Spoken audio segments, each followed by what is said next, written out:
Good afternoon, it's Tuesday the 23rd of March. I'm doing my video early this week, partly to take advantage of the nice spring weather, because as you can see I'm outside on location. I'm joined by Katie Richards, who has led our excellent team of staff and volunteers who have been making possible the starting or the restarting of family visiting this week. So family visiting did restart yesterday and it will now continue. You can see behind me here the tent which we've erected, which is where the lateral flow tests are being carried out to test visitors before they visit their loved ones. So this is one big change from the visiting that was carried out last year.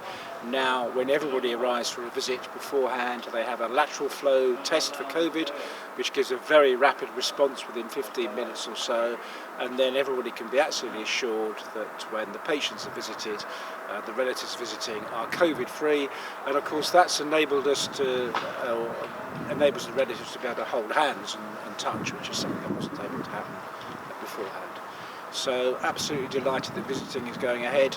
I'm sure you can see from the weather around here that the hospital is looking in great shape in the spring weather, and as we move out of lockdown, hopefully over the next few months we'll be able to have more and more people coming to the hospital grounds. Now, today being March the 23rd, it is of course the exact anniversary of the first lockdown, and in conjunction with the rest of the country, at midday today, we all stopped here to have a minute's silence, in many ways to remember and pay tribute to those who've sadly died during the virus crisis, including of course a number of patients and members of staff at this hospital. There will undoubtedly be more opportunities as we unlock to thank people, but here today I'd just like yet again to thank all our staff and volunteers who have done such a fantastic job steering the hospital through the crisis, and now there is definitely light at the end of the tunnel in terms of things improving as this year unfolds. You will know that we have unlocked our wards, but we still maintain zoning in the hospital.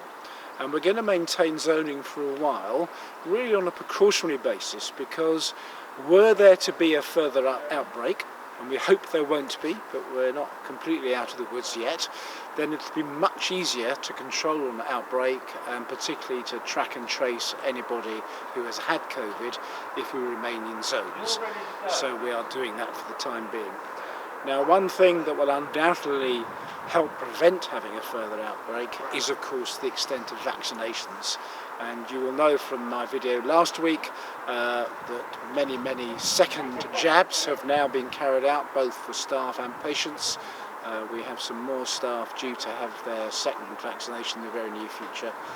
But I would just like to stress yet again, if you have not yet been vaccinated at all, please come forward for a jab, because it is the vaccination programme that is basically creating a situation where in the hospital we've had no patient infection now since the 5th of February, and it's definitely going to be the success of the vaccination programme that allows the nation to unlock. So please do get yourself vaccinated if that hasn't already happened. That's all I have to say today, and I look forward to giving you another update next week.